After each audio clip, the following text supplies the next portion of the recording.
I spun around, and it was death with a long stick that whipped me across the face. Again and again, it crashed on my head, on my eyes, across my mouth. The strength leaked out of me, and I tripped headlong into a merry-go-round of huge black horses. And then I heard the door of the tomb slowly swinging shut.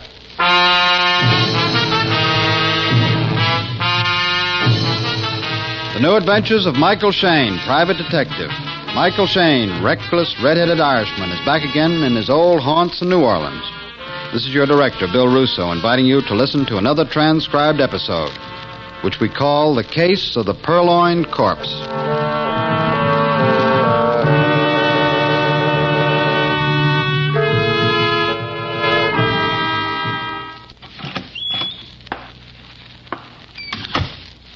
You're Mr. Shayne, aren't you? The private detective? I guess you must have had that all figured out when you walked in here. Why the gun? He told me I'd need one. He told me with a man like you, it was the only way. Why, whatever gave him that idea? He said that was the only way I could persuade you to come with me. He must be quite a boy. Which head was he talking out of? I don't like your humor, Mr. Shayne. I didn't come here to be entertained. Sure. Shall we go? You mean you'll come with me? Just like that? Uh-huh. Wherever you go, dollface. Only I hate to be hurried. Don't. Yeah, I don't like a little thing like a gun to stand between us. Now we can be cozy. You're very quick, aren't you? Yeah, the girls call me Swifty. Now let's play all over again. Where are we going? Who's he? And what does he want? Josiah DeLacy, and he wants you. Josiah? You mean that mummy with $50 million? Mr. DeLacy and I are not that friendly. I only take care of him, not his bank balance. Hey, you can have your gun back. Josiah was right. You'll have to persuade me. Seems to me I remember hearing Josiah DeLacy hasn't got $1 without a blood stain on it. He's in desperate trouble, Mr. Shayne. Well, take a message back to him, dollface. Tell him I'll make my usual contribution to his home for homeless girls, and then tell him I dropped dead. You don't understand. He's a very lonely and unhappy man.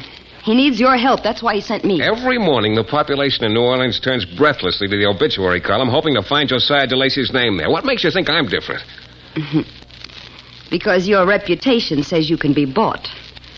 Mr. DeLacy will double your asking price. Yeah, you convince good, Miss, West. Catherine West. Katie, huh? If you want it like that. Well, maybe later, Katie. Every minute I waste now costs me double time. What's on your boss's mind? Mr. DeLacy's son, Ezekiel, has been missing since yesterday. Why doesn't Josiah go to the Bureau of Missing Persons? They work for free. Because Ezekiel is dead. Huh? Not only that, Mr. Shayne. Ezekiel has been buried for a week.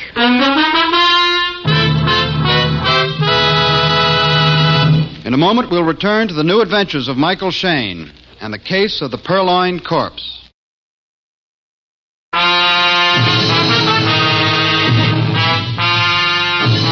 I was scraping time off my hands with a fingernail file when Katie West walked into my office. She was wearing an emerald green dress and a bright nickel revolver. On her, it looked like she'd just broken out of a sultan's dream. She told me Ezekiel DeLacy, son of Josiah DeLacy, had been kidnapped. But something silly had been added. Ezekiel had been dead for a week. And in the cab on our way to the DeLacy mansion on Royal Street, she didn't quit surprising me. Why are you looking at me like that? I got a feeling about you, Katie, and it doesn't quite gel. Where do you fit in? How'd you latch on to DeLacy? Oh, didn't I tell you? Mr. DeLacy hired me a week ago. He had an idea he needed a nurse. How old does a man have to be to stop getting ideas? Look, I'm no Florence Nightingale, Mr. Shayne. I'm a common laborer just like you. I breathe better when I'm around $50 million. Yeah, I can inhale it from here. You can stop right here, driver. Here you are, son. Go buy yourself an annuity. The DeLacy mansion was one big shadow, not quite a mile wide. It could have housed an assembly line where they turned pixies into ghosts. We rode up to the solarium on one of those staircase elevators. The top floor, we faced a wall of transparent glass. Through it, I could see a dried-up, tiny little man with a head like an ivory mask. Only it was carved with so many lines and wrinkles, it could have been an ivory prune. His body was wrapped in a heavy towel-like robe, and around his throat there were more towels. Through the glass roof and glass walls, a false light crashed in. The whole apartment was swimming in it. The figure of Josiah DeLacy sat in the middle like a grotesque plant swaying in an undersea world. Katie pushed a button, and the heavy glass door whished open, and I went in. Shh. door! Shut the door! What'd you expect me to do, seep in through the glass? The slightest drop in temperature, the merest fraction of a drop, lessens my lifespan by a year. Why don't you light up a furnace and live in that? I thrive on heat. It's my food and drink. Every particle of heat is like a fountain of youth to me. I soak it up. You're Shayne, aren't you? Yeah, Miss West said you needed me. I do. You disgust me, Mr. Shayne. What? You might as well know that now, but I need your help. Well, let's everybody stop yelling help and tell me what this is all about. The body of my son Ezekiel was stolen from the family tomb in Cypress Grove Cemetery. You wouldn't understand what a desecration that is of our name, of our pride. And of your son. He must be returned. He must be. Well, now, don't shout, Joe. I haven't got him. Why would anyone want him anyhow? Was Ezekiel buried with the family loot? Fool. If that was so, would they send me this ransom note? Yeah, let's see it. $50,000. Bring the ransom money to the cemetery at 2:30 in the morning on... Well, it's this morning. Look, my advice is... No one asked for your advice. Here's $20,000. Take it to the tomb and pretend to leave. But you will watch and apprehend the criminals and bring them to me. How do you know you can trust me with all this money? I don't. But if you should be so stupid as to run off with it, I assure you there's always room for one more in Cypress Grove Cemetery. I do believe you have a point there, Joe. Just as a matter of curiosity, how old was your son? He was 70. And you outlived him. Maybe he didn't understand about this heat thing. Well, I'll see what I can do to bring him back. It's a matter of pride.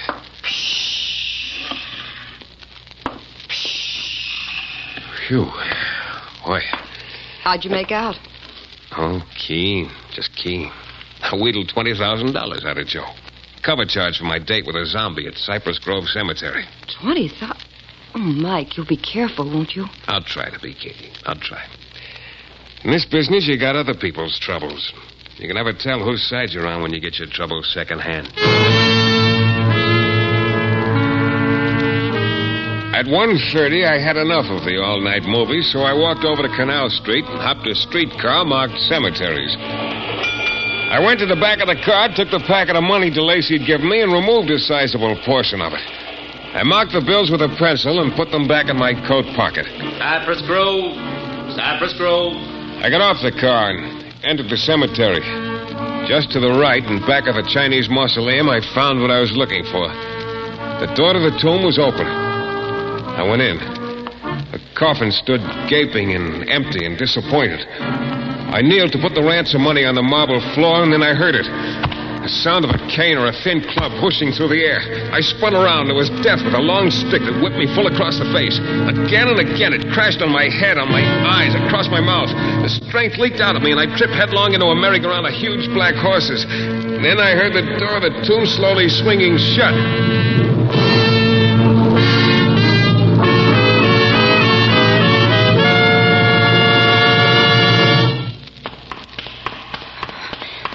Michael. Come on, try, Michael. Try. How'd you get here? I followed you. I frightened them away when they heard me coming. Did you see who they were? No, it was too dark. You're a dodger. Yeah. Now, the ransom's gone. All right, get me out of here before you really have to bury me. She was strong, that girl.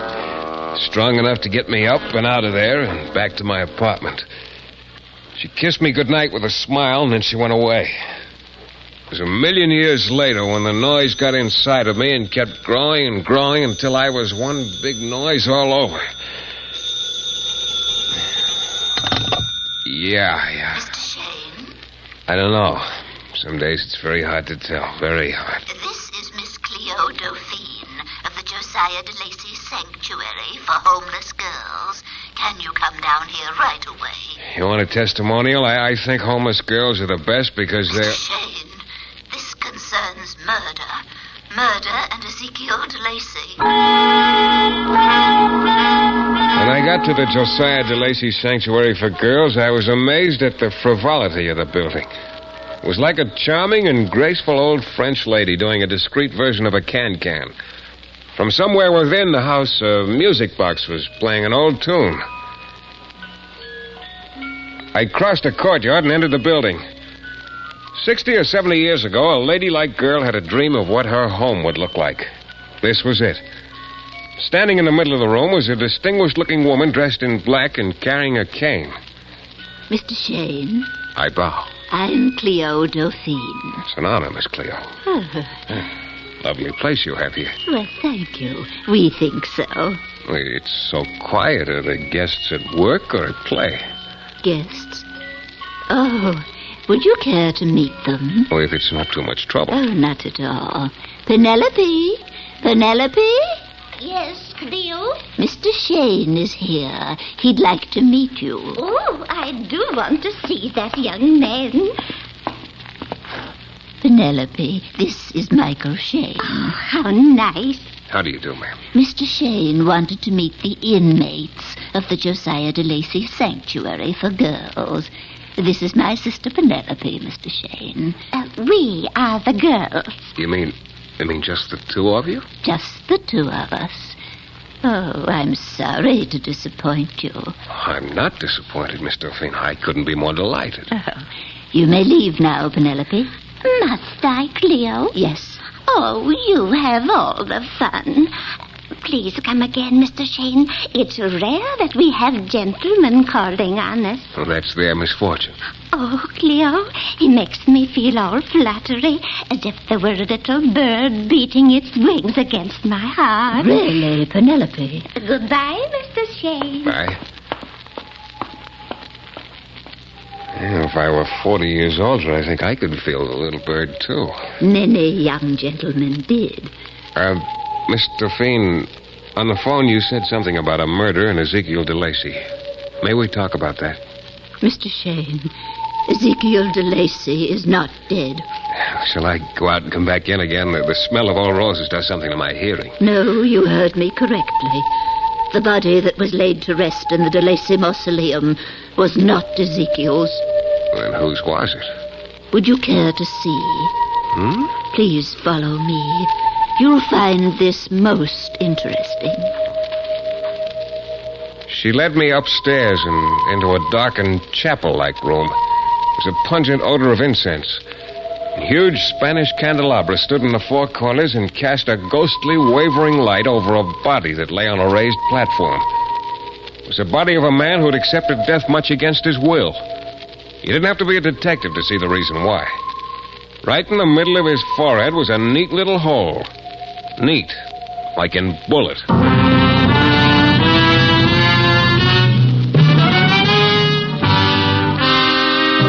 In a moment, we'll return to the new adventures of Michael Shayne and the case of the Purloined corpse.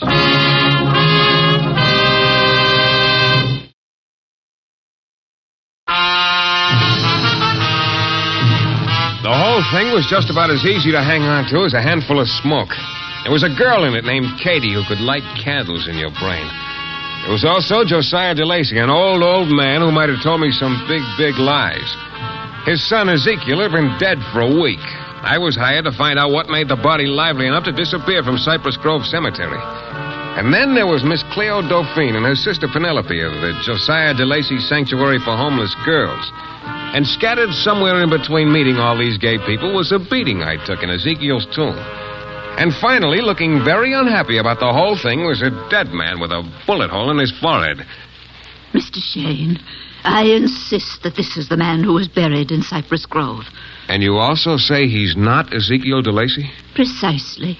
Well, the way I heard it, Miss Cleo, is that Josiah buried his son and seems willing to part with a hunk of cash just to see that Ezekiel enjoys a cool and untroubled rest. I detest quibbling, Mr. Shayne. I knew Ezekiel very well as anybody did. Yeah. Well, now, don't surprise me too much, Miss Cleo, but tell me gently. Is Ezekiel alive? I saw him at the funeral. Well, and who do you think this body belonged to when it was breathing? I'd be very glad to tell you, Mr. Shayne. The murdered man you see lying there is...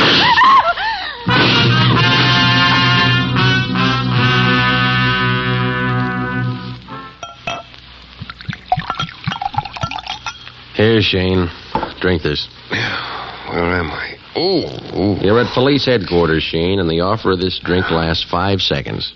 After that, it gets donated back to the police department, namely me. Yeah, You're so good to me, Lefevre. You're not hurt, Shane. Just a scratch. Well, can't fool you, can we? Did you find the body? We found Cleo Dauphine. Yeah, I figured you would. Why else would you be an inspector? Only I'm talking about the murdered body. Cleo Dauphine was dead, shot 4 times. No weapon and evidence. We may not be as smart as you, Shane, but we call that a murdered body. What do you call it? I'm talking about the one that was stolen from the tomb. Look, maybe you're hurt worse than I thought. The department don't expect us to know more than first aid. But my brother-in-law's a nifty psychiatrist. Oh, forget it. What about Penelope? Which Penelope? Cleo's sister, wasn't she there? What were you doing down there anyway? What possible interest could you have in the DeLacy Sanctuary for Homeless Girls, huh? Just social work. I feel everyone should do his bit. Well, you're a real cute Irishman, aren't you, Shane? Don't you want to keep your license nice and green? It could dry up and blow away if you keep breathing hot lies on it. Now, don't crowd me, Lefevre. I got an idea I can hand this thing to you all prettied up with a ribbon around it. But try real hard, huh? If you don't, it'll break my heart. Maybe yours, too.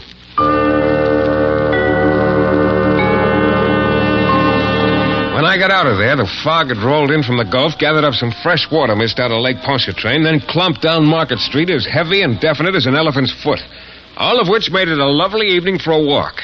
Now, maybe walking had helped me add up a few answers I'd missed. But then one answer drove up in a pretty blue convertible. Mike? Hey, Mike. Well, a bright ray of sunshine in an otherwise drab day. Get in, Mike. Sure. Honest Joe DeLacy fix you up with this hot rod? Mike, what's happened to you? You just vanished. I've been looking every place for you. Glad you were, doll child. I want to check a few things with you. Now, look, when you came to my office, you told me Ezekiel DeLacy had been dead for a week. You sure of that? Of course I'm sure. Ezekiel DeLacy died a day before his father hired me as a private nurse. But you don't really know if he was dead or not. I saw Ezekiel buried, Mike. I attended the funeral with his father, Josiah. Well, how many other people saw him? Mr. DeLacy and I were the only ones at the funeral. You know how much people hate that family. Well, then you never saw Ezekiel except as a corpse. Well, no, how could I? Don't let it worry you, Katie. But I do worry, Mike. Oh. I do. About you, Mike. Why, Katie, you're talking about the man I love. Hey, why are we stopping? We're out of gas. Come here. What can I do? Why, Katie, you wouldn't want me to walk home, would you?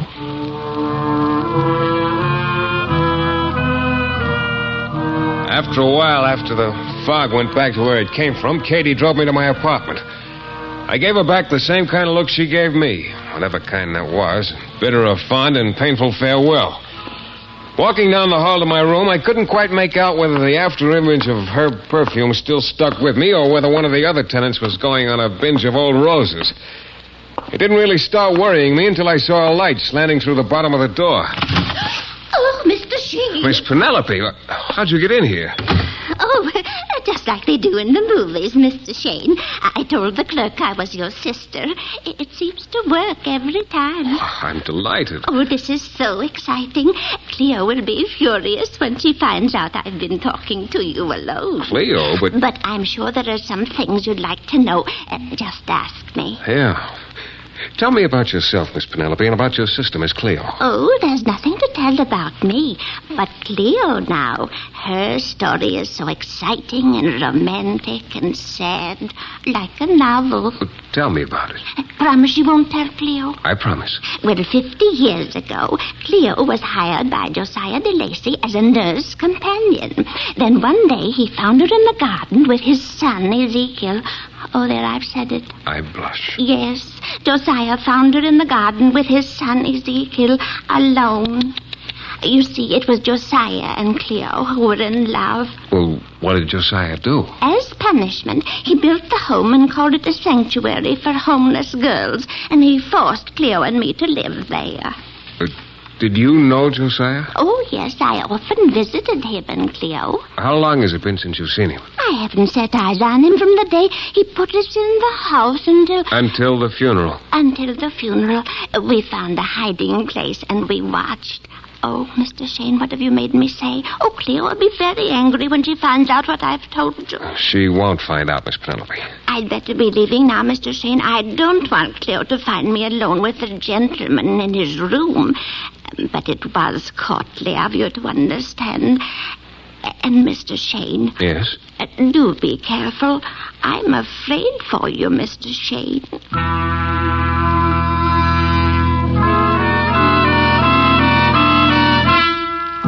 There was only one place left to go after that, so I went. Katie answered my knock and let me in. She looked swooningly at me, but I wasn't in the mood. I told her to wait for me outside in the car. As I approached the glass wall of the solarium, I could see Josiah sitting there exactly as he'd sat the first time I saw him. I took a last gasp of air, opened the door. Josiah screamed. You blundering, stupid idiot! Get out of here! I'm taking a poll, Mr. DeLacy. Where do you think your son Ezekiel is? I hired you to find out. But I failed. I failed miserably. Exactly.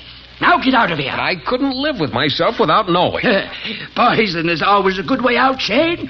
Or you could jump right from here.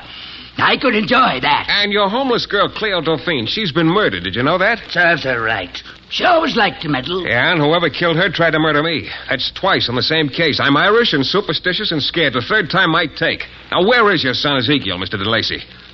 What makes you think I know? That gun you just took out of your pocket helps me know. Could be the same one that killed Cleo before she could tell me whose body was in her house. It is the same gun, Shayne. Well, who'd you get to pull the trigger for you, your nurse? I told you, he gives me strength. It's quite warm in here now. Yeah, even I can feel it. I loathe your glib tongue. I loathe everything about you. Now, don't exert yourself, Pappy. Believe me, it will take no exertion to kill you. Do you want to know where Ezekiel is? I'll tell you. No, I'll tell you. You're Ezekiel, aren't you? You killed your old man. And it was Cleo who sent you that ransom note. Yes, Cleo or Penelope.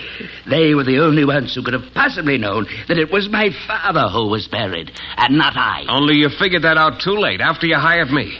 So you shot Cleo while I was talking to her. I'll outlive all of you. Oh, 1,000 wouldn't even get you one on that, Zeke. Yes, I killed Cleo. And now I'll kill you, Shayne. Now, take it easy. This won't look good on your record. Take it.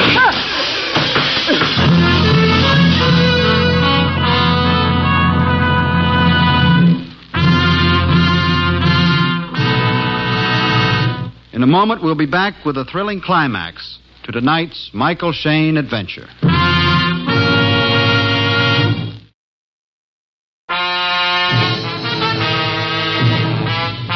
The bullets that pierced the glass punched 2 holes in the old man's body. They did another thing. They set up a vibration that collapsed the wall of the solarium. And standing outside with a very gentle smile and a very harsh revolver was Penelope Dauphine. I got her out of there fast, down to Katie's car. When I told Katie what had happened, she sat there and stared, her vision of $50 million ripped apart by all those jagged edges. Are you sure Ezekiel's dead, Mike? Yeah, I'm sure, Dollface. Quite dead. I followed you here. I told you it would be better if you had someone to take care of you. The hot blood of youth, Miss Penelope. I apologize. And I'm glad you found out that he was really Ezekiel. I was listening. I couldn't have told you that, Mr. Shayne. I gave Cleo my word of honor. I wouldn't tell anybody that. Then maybe you wouldn't mind telling me why Ezekiel killed his father. Because he hated him. He thought Josiah would never die. Ezekiel wanted his inheritance. He was getting very impatient, I imagine, and you know what? What? I wrote the ransom note. Oh, it was so exciting. Cleo doesn't know about that. But I didn't want the money. I only did it to hurt Ezekiel. You don't look the type, Miss Penelope. Oh, Cleo was still in love with Josiah. That's why we brought his body to our nice house, and I put him in our own vault. That's why those policemen couldn't find it. Maybe we better tell them now. Yes, if you say so. And now I'd like to go home, Mr. Shayne. Sure, wherever you say. But why does Miss West look so unhappy? She can get another job. Yeah, she probably will. Don't take it so hard, Katie. I can't believe it. All that money just waiting to be plucked. I thought this would be the one time... Why, whatever is she talking about? Well, this nurse companion racket might pay off another time, Dollface. Do I hear an offer? How about dinner at Galatoire's private dining room, huh? That is, if you lend me $20, your late boss forgot to pay me. Oh, I'd be glad to lend it to you, Mr. Shayne. I guess it can be arranged. Here you are, Mike. Thanks.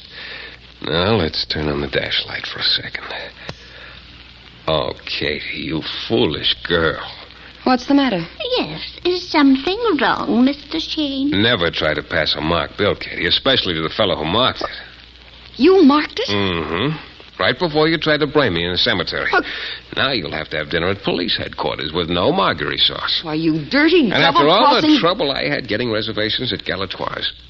Will you join me, Miss Penelope? Of all the low-down, contemptible... Why, I'd be delighted, Mr. Shayne.